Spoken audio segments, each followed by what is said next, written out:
Hello, everybody, and welcome to another episode of the Guitar Souls podcast. This is episode number 129, and I am... How have we done this many shows? I am one of your hosts, Mr. Levi Clay, and I am here with my good friend, the lactating Mr. Mike McLaughlin. How's it going, bud? Wrong side and everything. I'm okay, man. 4 days sore head, so I'm pretty grumpy. How are you? Yeah, good spirits. I'm trying to think if anything interesting.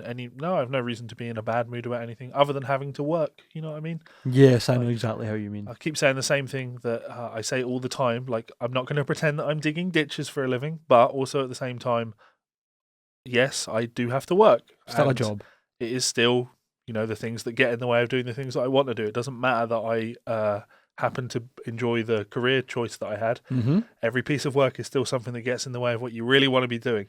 So having to work so I can enjoy myself, which is fine. I've been quite slack, to be fair, over the last week because I'm starting to learn all this material for these gigs, which is a lot of fun, and I'm putting the time into those. And yeah, good. That's good. That's good fun. I got a wee first-hand demo of your new setup. Before the show. You had the hybrid, yeah. Fucking pretty ridiculous, to be honest, man. And then obviously you and I were discussing how, in what way we split the signal to make it stereo, considering, well, you showed me that the 3 bass strings came through pretty high ringing out, and then the 4 treble strings not so much. So it must be. It could well easily be that the pickups are wound as 2 separate things, but then of course the pickups are just like picking up the vibration of the string that's further away, very quietly. So yeah. It's not perfect. They're not perfect pickups, but they're more than good enough. Oh man, when you'd switched it to stereo mode and you had both the amps on, it sounded fucking ridiculous. Yeah, so I really do like that. But of course, I'm not playing that for these gigs. I'll just be playing a Strat because that's who I am now, a Strat player. This is when he gives up transcription and becomes a fucking lawyer or a doctor, and we have to change the t-shirts. Actually, I am a lawyer. Yeah, I'd be a full-on Bonamassa stand, wouldn't I? I saw that KDH got sent Joe Bonamassa merchandise from Joe Bonamassa. I never seen the video, but yeah, where did that come from? Because he was talking about how big his merch store is. Yeah, he did an entire video reiterating our shtick, looking at all the ridiculous things on his merch store. They obviously saw his video and decided to send him some merch. It's because he's nicer to people than us. Yeah. And people know who he is. We're nobodies. No, I don't know about that, man. They know who you are, but it's more infamous than fame. Yeah, we're fame. I want to live forever. I want to learn how to fly high. There you go. You had to do. I was just going to quote the lyrics, but it's not you unless you do some sort of singing. I know. So yeah, I'm trying to think if there's anything else new or fresh or exciting. I did have. I had someone come over. Or was it on a Skype lesson? It was on a Skype lesson, and they said, "Look, one more question at the end of the lesson. When are you guys going to get round to doing the episode where you do the top trumps, the card thing, the shuffling all the metal guitar players' names into the deck?" And I reached over and picked up the cards, and I was like, I have them here. We are doing it, don't worry. But again, to reiterate, we are going to do that as a live stream for Christmas. So Christmas live stream, not on Christmas Day. I don't know when it'll be. It'll be sometime in December. We'll do a live stream on YouTube, and we will play the game, and we'll have a couple of glasses of whiskey. We'll have some cocktails, and we'll have a good time, much like we did for episode 100. So I hope you guys can tune in for that. It'll be fun. It'll be a joyous Noel. Yes, it absolutely will. Anything else to report? No, let's just jump on with the usual sponsorship routine and then talk a little bit about Revv. So, did you know?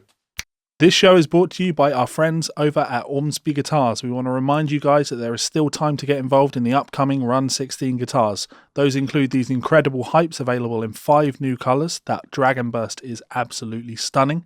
You can also get your hands on one of the Metal X's, again available in a range of finishes. My personal pick has to be these headless V's, absolutely outrageously cool. Imagine one of those in an 8-string. I absolutely love these. And finally, the Ando San signature model, available in 6, 7 and 8-string availability. Go and check them out at Ormsby's website right now. This show is also brought to you by our friends over at Revv Amplification, a one-stop shop for all of your tonal needs. Head on over to their website to check out their range of lunchbox amplifiers, both the D20 and G20, 20-watt amplifiers with built-in 2-notes torpedo technology so you can record direct into your computer. If that doesn't suit, you can also check out one of their highly popular G2, 3 and 4 pedals, giving you that trademark Revv tone in a stomp box. Incredible tones, I use these myself. And finally, you may notice in the back of these videos, a Revv Generator 120, an absolute masterclass in modern electric guitar tones. Check it out on their site now. So, as usual, a huge thank you to our friends and family over at both Ormsby Guitars and Revv Amplification. We're not going to talk too much about Ormsby today yet. Actually, our main story of the day is actually a question that Perry sent in to us that he wanted some input on. And I thought, well, we're more than happy to talk about anything that our fans and followers of the show, but when you're a sponsor of the show, we're even more obliged to talk about what it is that you want to talk about. But it's a great question. So, I like how you made that as if Perry sent it and it's like, this has to be in the next episode. Just dribbling nonsense. Like, what is chord? Oh, don't. I told you the story about the guy in Magnum Sounds, haven't I? The guy who told me about all these how are there educational so many accolades. How's there so many songs? Yeah. It's just like, oh my God, how do you explain this? Yeah, such a strange question. It was like, I felt like I was having a mental breakdown, but like in a fractal sense, because it just kept getting bigger and more diverse and repeating into infinite nonsense. Yeah. You can't deal with people like that. Nah. So let's talk about Revv first, because they have obviously just released a new pedal. I know, and you know what I don't like about it, man? I think That you don't have it? Definitely, but just the way they've named it, you know what I mean? They could have picked definitely a better name. The G8 doesn't make any sense. Pretend, obviously. It's the gate. Brilliant. It's absolutely fucking brilliant. So it's really funny to me. I didn't put this one together immediately, not after the release, before the release, right? So I messaged Kyle and I was like, what's coming out? It's a new pedal, obviously. He showed a picture of the bottom of it and I could see that it was black. And he said, it's the G8. And I was like, cool. Tell me more. Well, I didn't ask for more information. I just went, okay, cool. Fine, no worries. Because I knew it was about to be announced anyway. But yeah, I should have picked it up from that it was a gate pedal, because noise gates are absolutely wonderful, and we could probably just watch the YouTube video. What's going to happen is we're going to get an eToro advert. That's what's going to happen. Yeah, that's because I've started playing around with some crypto stuff, so now I keep getting crypto dangerous advertised game. to me. Next thing we know, you'll be doing stocks. I mean, it's rich man's gambling, isn't it? Aye, that's a very good way to put it. Right, so let's hit play on this and we'll talk about it.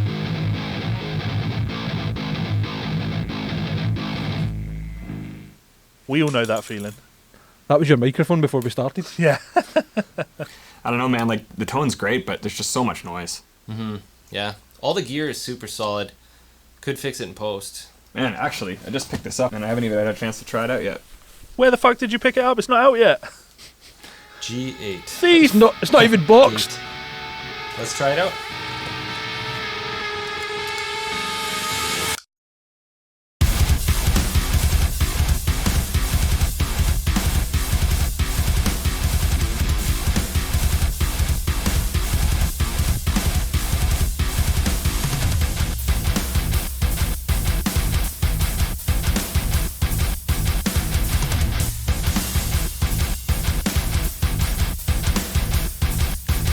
Really strange for us to sit and listen to a video like where it's meant to be demoing a noise gate. Yeah.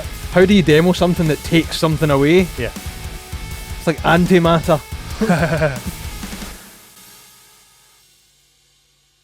But so there we go. Revv got an additional minute of advertising on the show. I think they deserve it. But they absolutely deserve it. Yeah. So as you saw from that, it's a 2-cable or 4-cable method, and this is something that when we have been talking about gates on the show, obviously because of the Deadbolt audio, I've always been into the idea of the 4-cable gating method. The TC Electronic Sentry is a 4-cable gating method, and the Fortin Zool is a 4-cable gate, which is great because you can gate your signal in 2 places. Before your amp and then in your effects loop. I'm assuming that's what the Revv is doing. Why don't we take a quick look at the Yeah, I'll do the same. So essentially you're gating both sides, but it's also going by the sensitivity of the guitar as to when to open the gate. Yeah. So you're never getting that horrible hiss or whatever coming through if you're not playing. It's based on the noise gate that came for the Gen 120 Mark III as far as I know. Sure. Do you want me to give this a quick read? Yeah, sure, why not? Sure. So this is from Music Radar. Revv Amplification released a simple stop box solution for guitar players whose enjoyment of high gain, high volume musical extremism has been curtailed by unwanted noise. Pesky noise. I mean, to be fair, everyone who's been there. Sometimes you get amps that are just like unwieldy. Maybe that's why I stopped playing metal. I just was so tired of the noise and the hiss.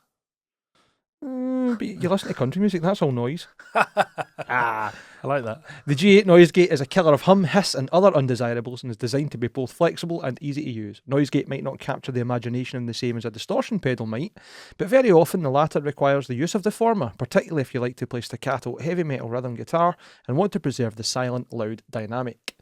I'm not going to read any more than that, to be honest. That's fine. Essentially, what they are trying to, or what it's been sold on and what I've seen everybody talk about is just how transparent it is, which I think is something that is very hard to explain to someone that doesn't have experience in it, but very easy to point out if you're in the room with it, like losing that hiss, losing that thwomp, hearing the gate like cutting too short or choking notes or whatever. Like, and as much as like I have kind of sworn past just sticking with like an ISP decimator or like a single knob gate before I got my Duality DX, there's definitely a bit of magic in having something you can actually control the parameters. I mean, the decimator's fantastic. I get the smart gate and that's out there too. There's a lot of good options on the market, but having the one knob does seem to be very much a compromise in that regard. Absolutely. Yeah. And don't be wrong, it's like the magic knob. You turn it just till it starts to cut your notes back a wee bit, and you're usually in okay territory. Yeah. But You want that ultimate level of control that you would have from multiple. It's why I was such a fan of the TC Electronic Sentry before mine just stopped working. I remember arguing with it. Like, you and I were arguing over the decimator versus that, and you were like, no, because it's got the tone prints as well, so you can put the 4-channel way and blah, blah, blah, and we were talking about it. Yeah. And that was kind of before I'd have really experienced or experimented before cable method noise gates. Decimator is great, don't get me wrong, but I think these are all solutions to something that wasn't a problem when the decimator was being made, and then the decimator G-string, which is the popularization of the gent thing, becoming more and more widespread. And what they talked about there, where that dynamic variation of loud versus complete silence is actually very important in the music. That wasn't, when you go back and look at Metallica, that's not really something that was going to benefit Metallica, having the dead silence and then the crush and heavy stuff. So that's so important now in a lot of the modern writing style that I totally understand why that's becoming the kind of go-to method for gates. Totally. And yeah, I think actually I just bought a new phaser pedal. I bought the Dunlop Phase 95, Nice. which is a mini version of the Phase 90, and you can switch it to a Phase 45 sound. Ooh. Because I prefer a Phase 45 over a 95. A 45 is a 2-cycle phaser, and a Phase 90 is a 4-cycle phaser, so it's a lot more pronounced. I like the more subtle sound of a 45. Is that not a lot more Van Halen? Van Or was he a Halen, 90? no, he used a 90. Yeah, 90? he's a 90. So when I look at phase pedals, though, like your iconic ones, of course, would be the MXR, the Phase 90, with one knob on it. And I'm like, well, why go for just one knob when I can have the versatility of a phase pedal that has 3 different knobs on it, so I can control lots of aspects of it. And I think there's never a good reason to not give yourself more options. So go for a gate that gives you more options. Levi said it himself in the right way. More knobs is good. Yes, give me all the knobs. I want all of the knobs. Please give me a bag full of knobs. Knob me up. Yeah. That really distorted there. Right, so we are going to jump onto a bit of fan mail today. As usual, please do send your fan mail to GsolesFanMail@gmail.com. And this is we're happy to read out anything that gets a bit of conversation going. I sent Mike a message just recently and made an observation about the podcast that we need to be more of a gossip podcast, because when you look at all of our most successful episodes over the last 2 years, it is consistently the ones where Rob Chapman's in the thumbnail, Stevie T's in the thumbnail, Lucas Mann's in the thumbnail. You know, People just love your rage times. That's the problem. That's what it is. You're not doing it often enough. Yeah, and I'm not going to do it more. Yes, you are. I'm going to find topics that upset you for every week. It's one of those things where, like, so we're going to talk about Roy Marchbank here and Rob Chapman, and just because someone wrote in, we're happy to give you our feedback and thoughts where we can on things like this, but we're not going out and looking for this stuff. I don't think the Rob Chapman thing is as big a deal here as you maybe make it out to be in this question. And kind of much like, actually, what was the last thing we talked about with Rob? It was crowdfunding? Was it not his YouTube channels, his memberships? He'd switched it off and claimed it hadn't. Yeah, so it's two things. He did the hadn't. crowdfund and the YouTube memberships, and both of those, I was like, I think people are just giving up Rob a hard time here because they can give Rob a hard time. I don't think he needs a hard time on this one. So in this one, he's just playing the social media game. So I know Are you hearing this? This is the thing I've always maintained, right? I'm consistent in my views. Yeah. And when I take issue with someone, you know that I'm taking issue because I've come at it from as balanced a position as I possibly can. Yes. And I still can't side with them. So yeah, let's read this bit of fan mail from Jeff Bick. Jeff Beck is a great name, by the way. When I first read it, I was like, is it meant to be Jeff Beck? But no, it's Jeff Beck. Hi, guys. Hope you're keeping well. I've been a regular listener for a good while and still very much enjoying the podcast. Thanks very much, Jeff. Thank you. One thing I chat with my mates about that keeps coming up is Roy Marchbank. I haven't met Roy personally. You know Roy personally. Yep. I've seen the videos. You've seen videos and obviously been in person. So this will be an interesting conversation between the two of us. Between the crazy speed faked MIDI guitar, we also think the vast majority of his comments are by his partner or himself. By his partner? Or himself. Or himself, Yeah, sorry. Yeah. Right, okay. In a His recent missus is his manager. She does all of his... Yeah. Okay, fair enough. I didn't know that either. Yeah. In a recent video, all the comments were from accounts that only comment on his own videos. Usual comments being, OMG, why are you not up there with Steve Vai, Satriani, etc. Because you've never written any music that anybody would ever want to listen to. Carry on. It's not fucking rocket science, is it? Do people think the reason Steve Vai is as successful is because he's technically gifted? No. No. But how do you mic drop something that's on a stand? Just throw it down at the floor. Like, yeah. It's just, how am I to read any more than that? Yeah. In my opinion, he is trying to paint himself as some sort of savant, but really doesn't have anything to offer. Also, another thing I've seen picked up is he claims Steve Vai himself calls him the world's fastest guitarist or something like that. Like that somehow matters. Like that's an appeal to authority fallacy if ever you fucking heard one. Like Steve Vai, not the world's fastest guitar player, saying that you are the world's fastest. So fucking what? That's somebody with an opinion. The only person whose opinion matters in that is somebody that records the speeds that all guitar players play at. Why does Steve Vai's opinion on that matter? Like, you know what I mean? Like, that'd be like fucking me saying, no, let's stick with Steve Vai. Steve Vai saying that you're the best chef in the world. Like, what the fuck's that got to do with anything? Steve Vai says we're the best podcast in the world. Yeah. No, he definitely doesn't. An official endorsement, and I doubt this is the case. Sorry, that continuing from Steve Vai claiming that Roy supposedly is the world's fastest, or at least this is what's being said, as if it is an official endorsement from him. And I'm just going to jump in on this one. Like, Roy won't have posted that without Steve having actually said that. Just because Steve says something, it doesn't mean that it's accurate or the case. For example, when I did my 10-hour Steve Vai live stream, he commented on it beforehand saying, it's great to see someone actually doing this. I'll tune in for some of this. And he did not. So, you know, just because somebody says something doesn't make it accurate. Mm-hmm. Sorry, fair. You may continue. No, it's totally fair. Totally fair. So Jeff makes the point, obviously, he's posted this publicly without any kickback at all, which is weird. So Steve might have said it, as you say. Weird to post in the first place, but the whole thing surrounding him is bizarre. The hybrid Sarod technique is something that... he says, hybrid Sarod technique, anyone? Nah, I didn't think so. Yeah, so before we go on to the Rob thing, so I'm going to throw my hat in on this one. Yeah, Roy... I do know Roy, and I had no personal beef with Roy until maybe 2 months ago when he started commenting on one of my... If you go on YouTube, you can check out my World's Fastest Guitar Player run, the Rage Time video I did for that. He started commenting on that and taking issue with some of the things I'd said in the video. Now, to be clear, at no point in the video did I even say Roy Marchbank's name, or was at any point I thinking about Roy when I was talking about it. So this was a video not about Roy, in which I didn't talk about Roy, and yet he got really, really defensive about the whole situation in the comments, and it was just fucking embarrassing. And was this the one where it was the guy playing the Flight of Bumblebee and it was supposed to be about 900 BPM or something, and you were basically just slowing the video down and going... I mean, you can even see that he's not picking the right... Yeah, it's more than... You can just calculate. You can't play at 900 BPM. At 900 BPM, you're playing 4 notes per click. So that's 3,600 notes, actual notes played per minute. Divide that by 60 to work out how many notes are needing to be played per second. And you have an impossible amount. The string would just rupture. Do you remember? Everybody online used to talk about how, I've got a 24 note per second picking ability and all that. Yeah, absolute fucking nonsense. Roy is the kind of guy that saw that and was like, well, I've got to make sure that I'm at the top of these lists at all fucking times. I'm just going to run you down with what happened in those comments. And you can go and check it out. Like, anyone want to go and check it out, go and check it out. Roy was trying to come for me for the things that I've said about him. And the thing that Roy... The things you didn't say about him, you mean? Well, have said in comment sections when responding to other people. Right. the thing Roy, he doesn't forget, he knows this. I know him, and I have sat in a room with him and played guitar.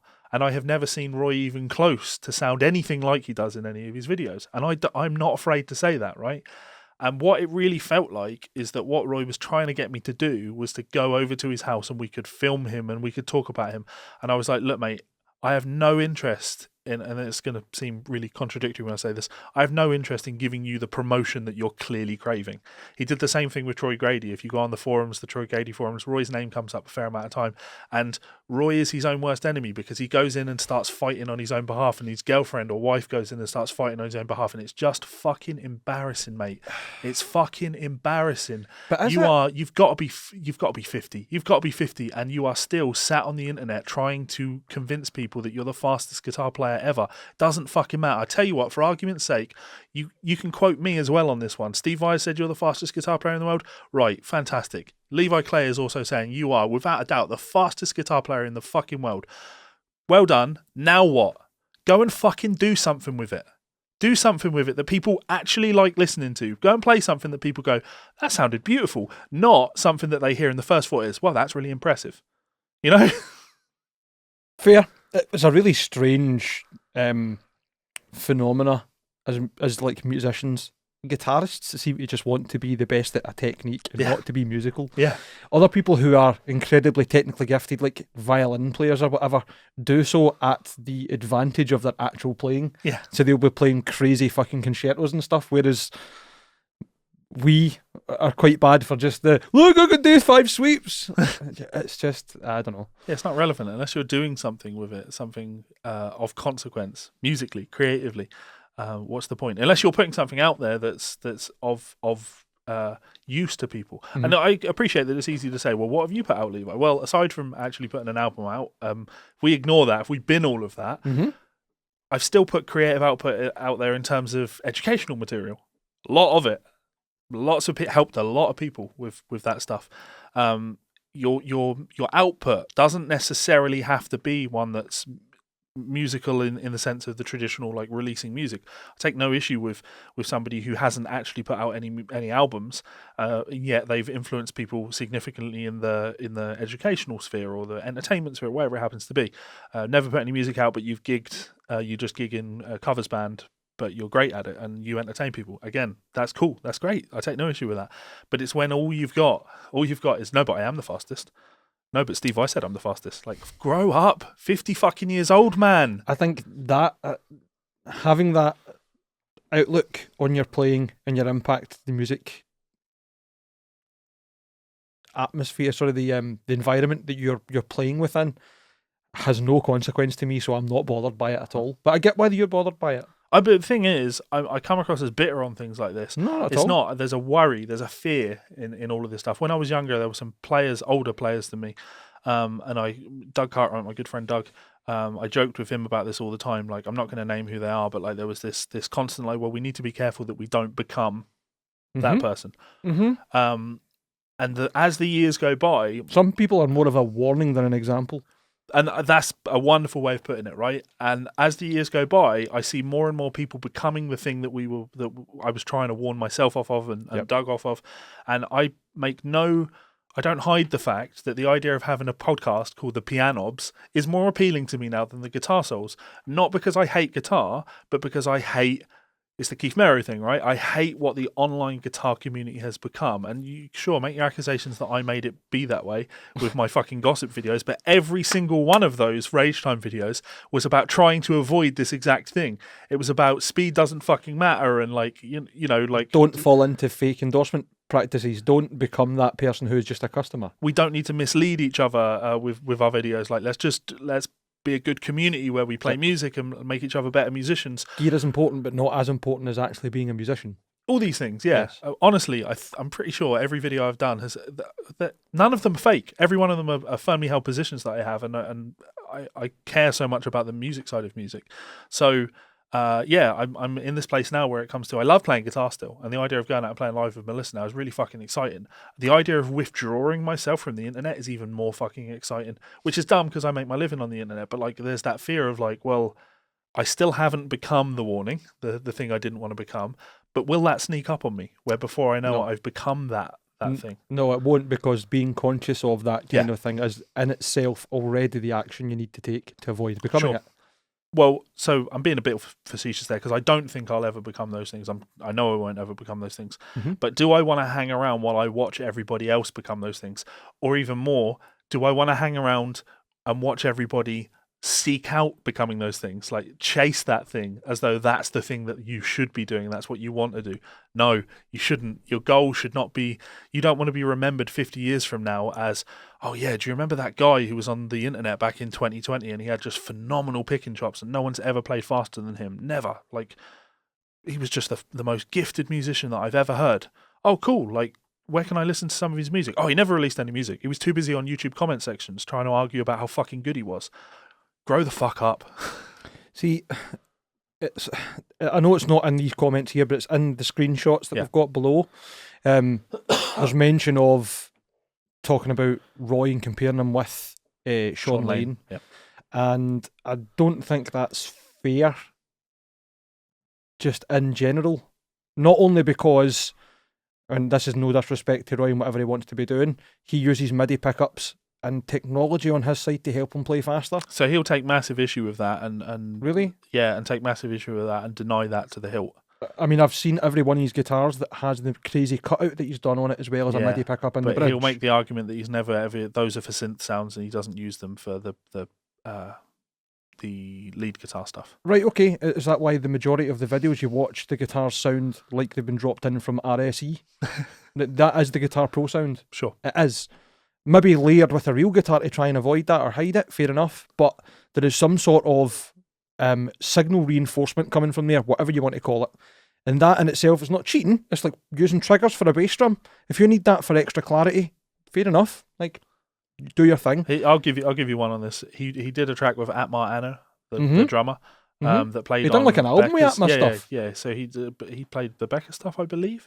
Atmar was the drummer on the Jason Becker Not Dead Yet festival. Uh-huh. I've got the CD for that somewhere upstairs, and it's still sealed. I got the digital file, so I didn't need to open the CD.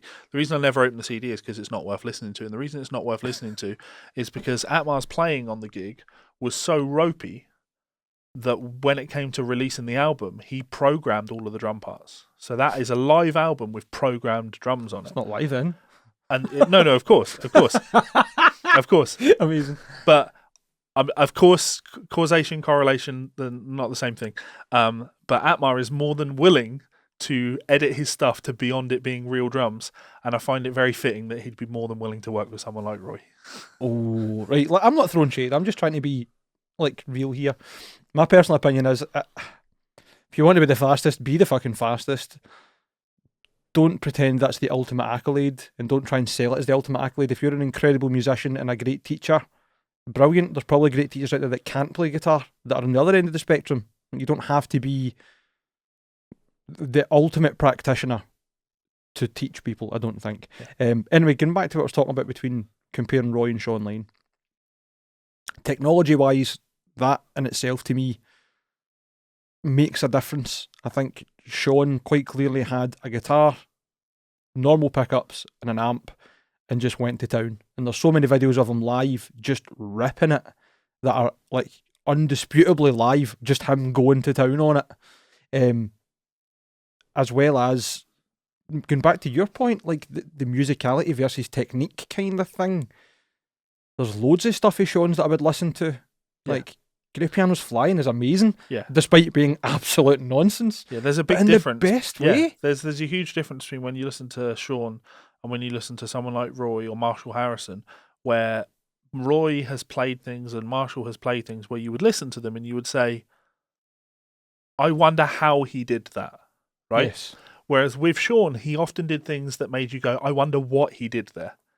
Because it's not about the execution, it's about what they played. Sean had some really, really great melodic ideas there. Or ridiculous chops. Um, He was the inspiration for Buckethead learning how to do like the 6 and 7 finger tapping, was it not? He's left him a voicemail of like a dubbed over track. Yeah. And Buckethead's like, It I was need the to learn how to do Nangaro that. thing, which was the tape cut up into pieces and then stitched back in a random order.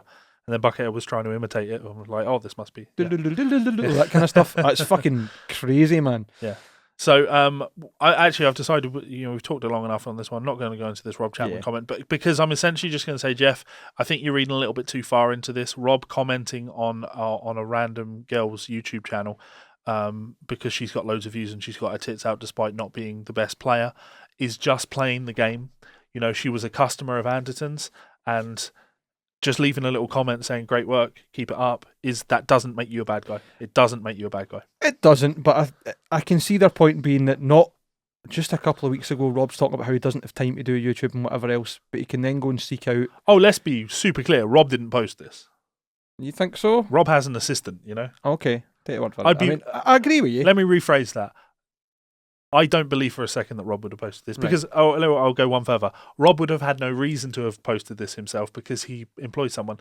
And honestly, if you're looking to grow a YouTube channel and you've got the money to pay an employee, someone in the Middle East that is going to work for pennies, and say, can you just use the YouTube channel to go around every single guitar YouTube channel in the community and just leave some sort of little positive comment or something thoughtful, social media that would farming. be beneficial to your channel. So stuff like this is beneficial to Rob's channel as well as it is to hers. So I'm not going to throw him under the bus for this one.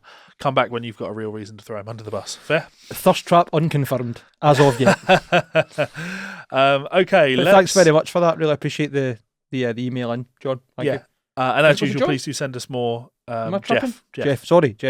Please do send us some more fan mail to GsolesFanMail@gmail.com. Happy to check it out. I think we need to change the email address. I agree with you. It should no longer be fan mail. It should be topics. Yeah, Gsoles topics. Topics at. Enough. Yeah. Enough. So sorry. We mentioned Christmas at the start of the episode during the live stream. Yes. Well, Paul Gilbert is releasing the Christmas album that you didn't know that you needed. Oh, I knew I needed it. As long as it's not shitty blues, I'm game. It'll probably be shitty blues, but go on. I know that sounds really bad. Like, Paul can do whatever he wants. I'm glad he's doing well for himself. But nah. I have nothing but, and I've said this on the show, I'm sure, I have nothing but respect and integrity for somebody that has the balls to go out there and play music that they want to play over the music that their audience wants them to play. Fair. You've got to play the things that you want to play and you've got to be happy. I don't take any issue with those things, but I'm also just going to say it's not for me. I'm not going to be listening. Not in an ill feeling way. No, that's it. Paul Gilbert's got a kind of Christmassy song already, hasn't he? What's it called again? Mount Fuji Christmas. Mount Fuji Christmas. Yeah. Aye. So that cool tune, plenty of shred, great vibes. I mean, Spaceship One? What is it before that? What, Mount Fuji Christmas? Aye, before Spaceship One. It's older than that. Aye. That kind of vibe though. Yeah. You get me? Like, could be the kind of music to a TV program or whatever, like completely inoffensive. I don't want to say lift music or elevator music, but you know what I mean? Like, it could be very much background music in any. I think any Christmas music should be background music. Aye. It shouldn't grab your attention too much. There should be no featured, check out the solo on this Christmas song. It misses the point. It should all be about melody, I think. So. Aye, okay, yeah. Go on, give it a read. So, fresh off his latest studio offering, Werewolves of Portland, Paul Gilbert has announced another, decidedly more festive studio album, set for a November 26th release via the Players Club / Mascot label group. A little bit early. Yep. Twas is a collection of 10 Gilbertified Christmas classics with 2 Christmas-themed Gilbert originals thrown in for good measure. You can check out the music video for the album's first single, Hark, the Herald Angels Sing, below. I don't think we'll be doing that. Leading a band comprised of Portland, Oregon session aces, Dan Ballmer on guitar, Clay Gilbertson on keyboards, Timmer Blakely on bass, and Jimmy Bott on drums. Gilbert takes listeners on a slide-heavy journey for the song's main melody before spicing things up with a very Gilbert-like genre-blending fleet-fingered jam section, after which he ditches the slide for a final go at the melody full of blues, rock, fire. Yeah. What was that last line? Sorry, this ain't your grandparents'. This ain't your grandparents' Hark the Angels Sing, that's for sure. Yeah. How's it no? It's blues and slide. It couldn't be fucking made like my grandparents if it tried. I'm going to bring up the album artwork for this, and actually I've just remembered a kind of additional sub-story based on this being on Guitar World that I take massive, massive issue with. Oh, okay. So there's the album artwork for this, Paul Gilbert, Twas. Best of luck with it, Paul. Yeah. I said I'm not interested in checking out. I will, obviously. I'll check out the singles and see how I feel about it. It's the same as bands that you don't like but respect. Yeah. I'm not going to check it out. The main reason I'm not going to check it is I hate Christmas music. I don't like Christmas. It's not a good time of year for me. Not a fan. So, He an angry man. I'm going to do all of this story now without showing you the story or telling you too many details, because I'm not playing into the fact that this is sponsored content on Guitar World. Guitar World posted on on Twitter a link to an article on their website for a product. Not going to say what the product is, but it was a sponsored post. They put #ad, #sponsored. So they are being paid to write about this. When you click through to the link and go to the website, it isn't written as though it's a sponsored ad whatsoever. It's written as though they're announcing that a product has come out, and there is no mention anywhere on the anywhere on this page of it being sponsored or that you're being paid. So this is being presented to you as though it's something that you might want to actually go and check out, not that it's something that they've been paid to write. So much so that they haven't even credited it to an author. It's just credited to Guitar World staff, because no one should be putting their name to this. Be very, very, very careful of content like this, where it's an ad. You're being fed an ad, and it's being presented to you like it's new content, like it's something that you might be interested in. I would say even more dangerous. It sounds like it's a review. Don't take our word for it. Yeah. Like, that's not a person's opinion, that's a company's opinion. Yeah. So, yeah, and I took issue with that, because I don't take issue with content like that being on a website, No, of by course all not. means, but right up front, like, just so you guys know, we're being paid to tell you this. That disclosure is really fucking important. It is.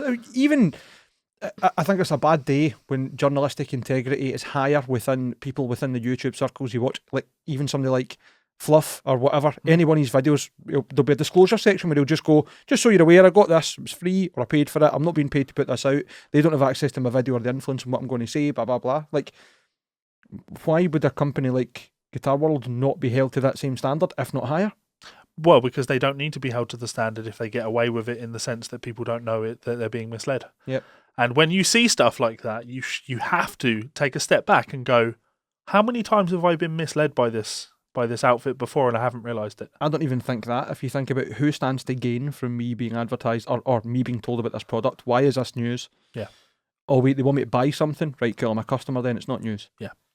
Well, I mean, they were all reporting on the Revv G8 Pedal, but that's a press release. Right? That's quite blatantly an advert for a fucking... But they're not paid to post it. Yep. Guitar World wouldn't be paid to post that. Music Radar wouldn't be paid to post that, because if that were the case, companies that make products would go out of business with how much money they'd need to be being paid out. I still get press releases from tons of companies from my days in magazines.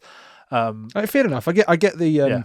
I think my point kind of fell on its face when you pointed that out. That's fair enough. But I don't think your point does fall on its face, though, because reporting things that are being released, and then reporting things that are being released, but then with a more active incentive to try and sell you that thing, like they're genuinely trying to sell you that thing, or reporting you things that have been released that they wouldn't normally report on. That product, again, I'm not going to say people what it was, but it's not the sort of thing that you would say, hey guys, check this out. You know what I mean? Like, stuff like that comes out all the time. You also saw the name that was like attached to it as well, though. So that's probably where some of the other money. He's not actually involved in it, though. He just gave it a quote. Yeah, much like in the Roy Marchbank Steve Vai thing. It's not his product. Okay, fair enough. It's just the fact that it was being sold on.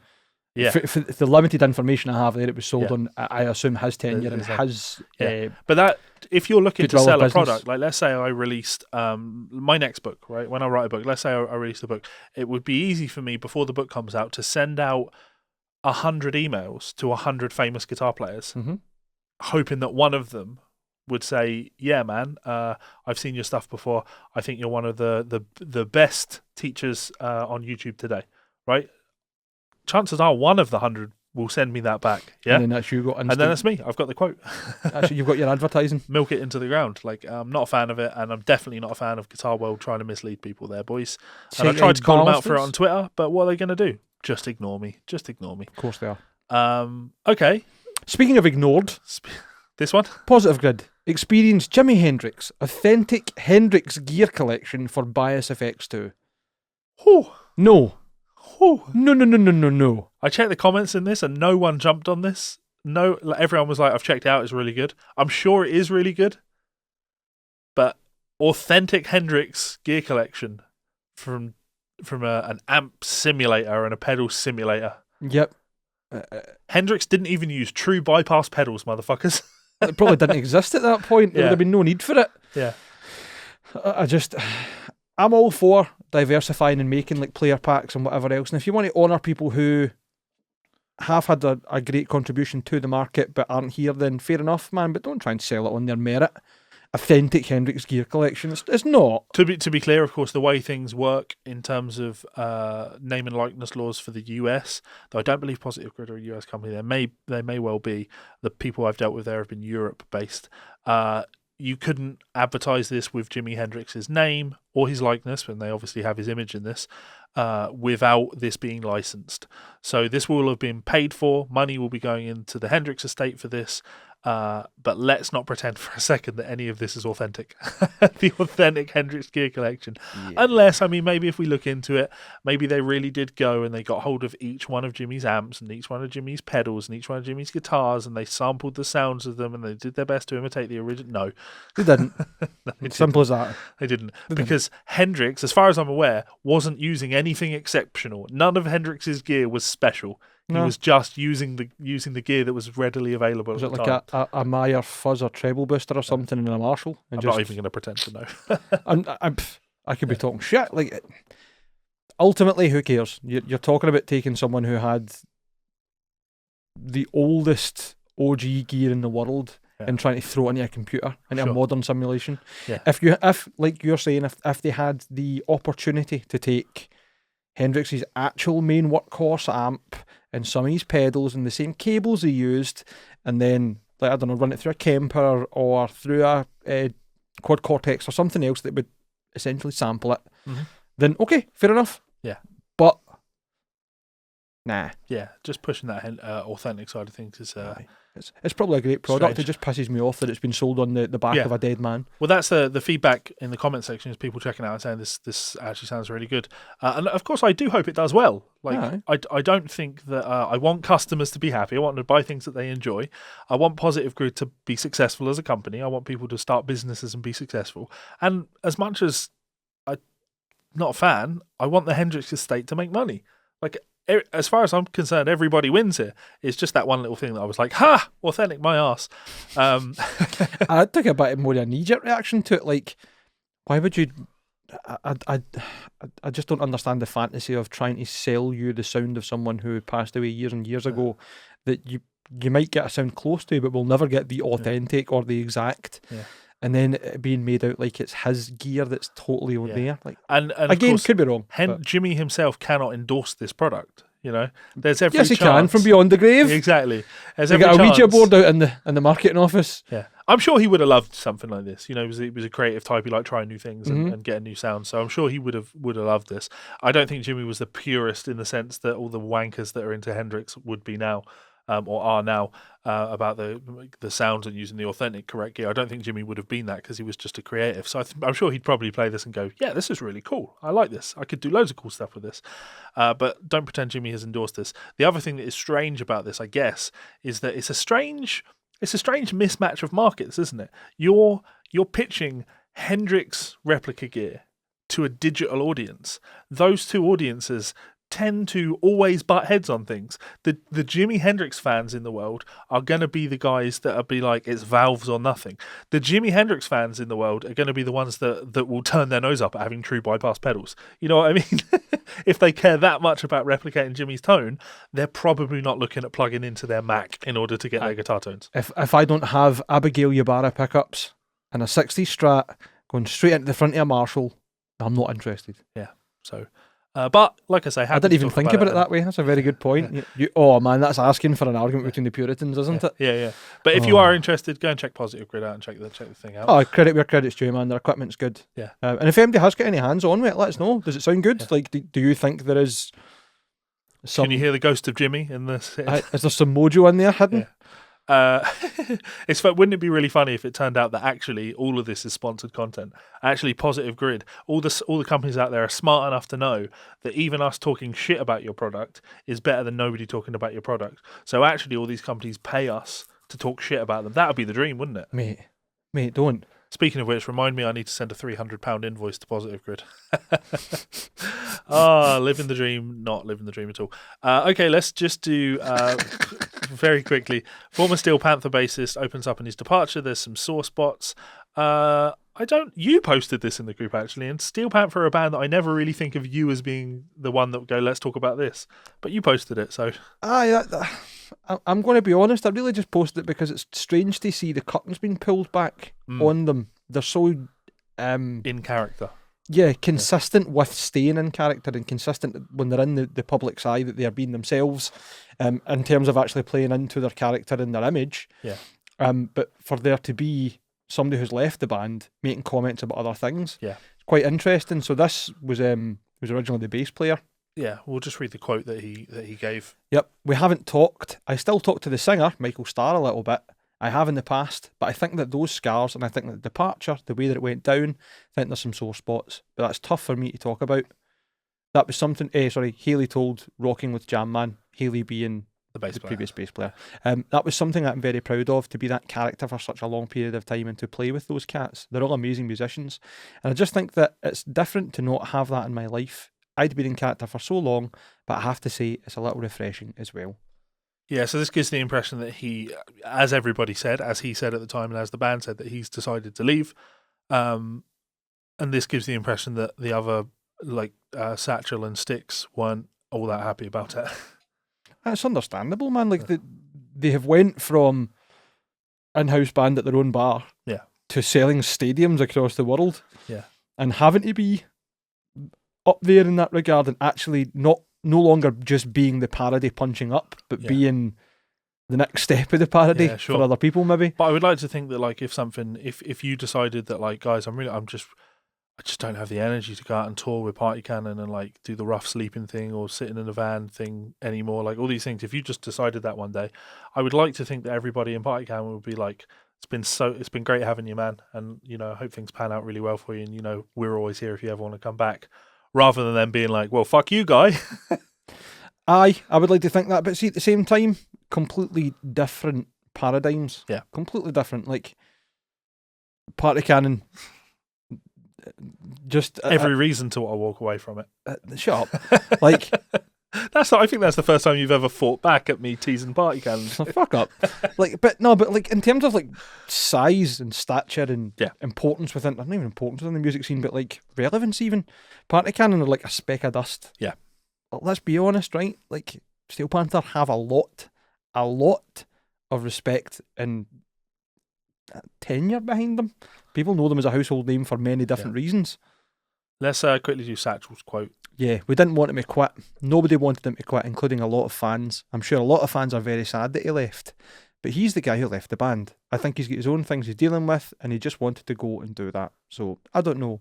I can't answer for Lexi Fox, but we'll all miss Lexi, and we all wish him the best in everything that he does. But we didn't fire him. He quit the band. Yep.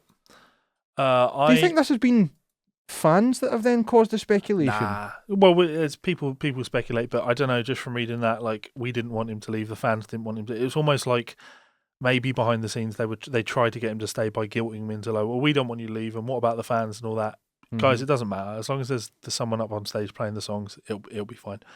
I'm powering forward because I'm just very aware now that I need to get out of here much sooner than expected. Yeah, so, we went from we'll do a quick episode to Havering, as we always do. Yeah. So just quickly revisiting this Les Paul that sold at Christie's. The original Gibson Les Paul, the signature, the Les Paul's personal one from 1952, which was estimated to go for $150,000.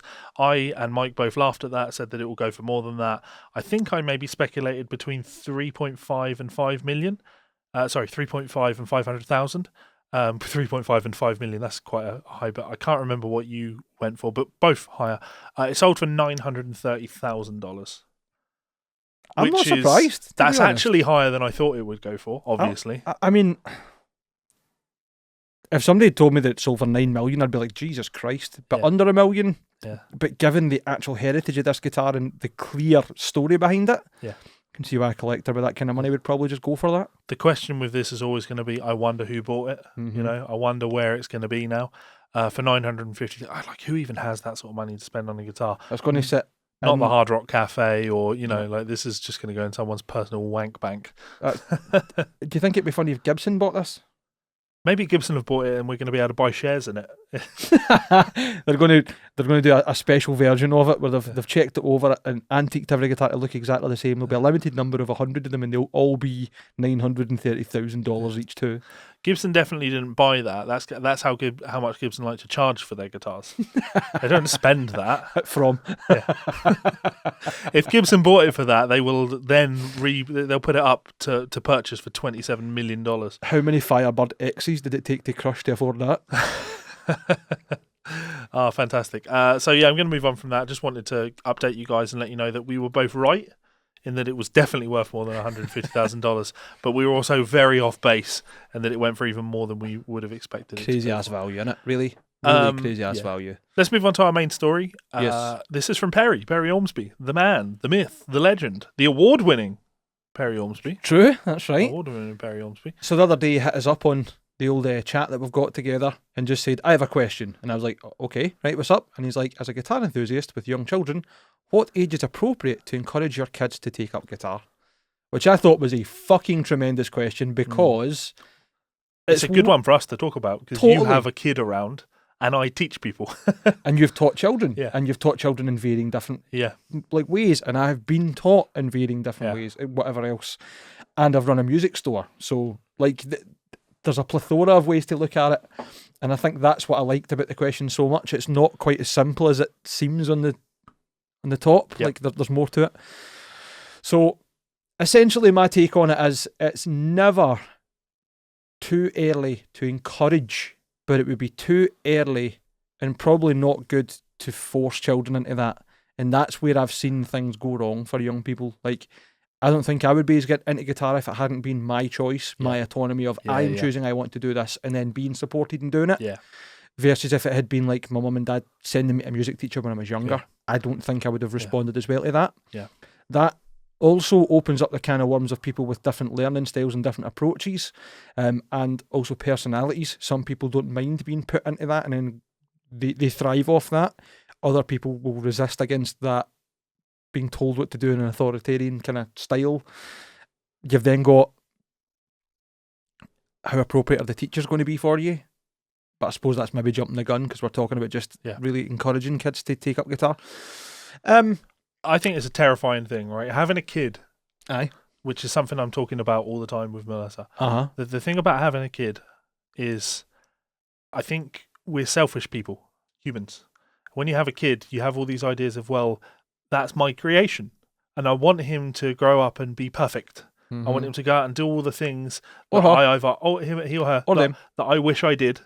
Or things that they'll benefit from, etc. And I think focusing on the fact that when you have a kid, it's not your job to make them what you want them to be, but to foster them into being who they want to be. Yes. And that might mean that me, as a guitar player, as a musician, and Melissa as a musician, may one day have a child who doesn't want to be a musician. And that shouldn't be forced upon them. So when Perry says about encouraging your kids, Yes. well, it's always appropriate to encourage your kids of anything. Like if a kid shows an interest in something, encourage their interest. Mm-hmm. But it's a different thing to be like, right, don't you think you should like maybe play the guitar now? Don't you think you should be looking at the guitar?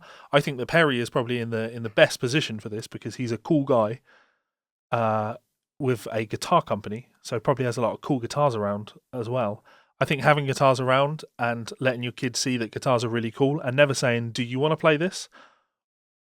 Versus if you ever want to, if you want to give it a go, like I'm happy we can sit down and make some noise together if you want. Like make it appear like it's something that is fun because it's the only way kids ever stick at anything. I don't teach kids anymore.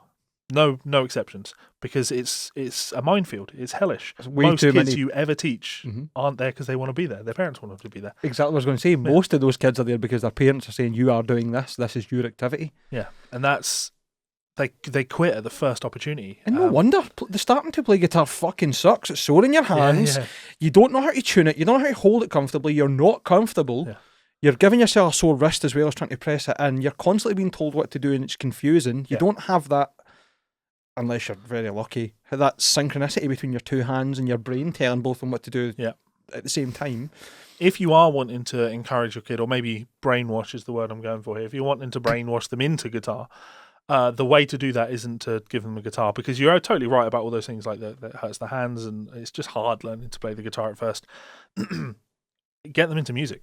You know, if you want your kid to play guitar, take them to see AC/DC or take them to see Kiss or something like that. You know, put the music on so they like the music, and then say you want to take them to a show that's just spectacular, the coolest fireworks, explosions, you know, all the showpieces, and then they get to see a great guitar player doing the thing with all that happening and going, how cool is he? How do you think Finlay feels when the best he gets is me on stage with a fucking In a confetti mankini. cannon? Exactly, you know what I mean?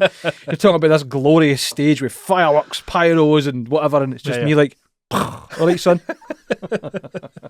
But it is still a similar thing, because party cannon, you get to see the audience just going absolutely fucking nuts for it, which is, again, I think on a subconscious level, when kids see that, when as a young person you see one person in control of hundreds, tens, thousands, whatever, however many people it happens to be, captivated by you and the thing that you're doing, that thing suddenly becomes appealing. Like, oh, wouldn't it be cool to be able to do that? That would be a way that people would like me, type thing. That would be, I want people to think I'm cool. That's how I make clearly friends. These people think I'm cool. They think he's cool, so I'd like to be like that. Now, of course, I'm not saying brainwash your kids, but I'm saying that, like, Brainwash other people's kids.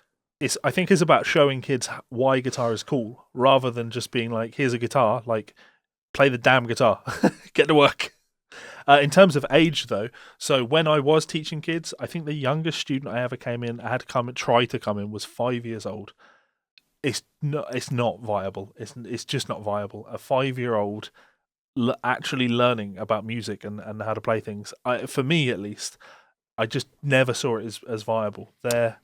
I've carried on and played with Finlay, and like let him play my guitars, jump all over them since he was a wee boy, and strum them, and just open strings and sing Paw Patrol and stuff. And you're right, it must be daunting for you to just be sitting a guitar on a kid's lap. Like, right, cool, you've seen the guitar now. Yeah, play it. Yeah, I don't think there's anything wrong with like a 5-year-old having a guitar and noodling around with it and trying to work out like what it does.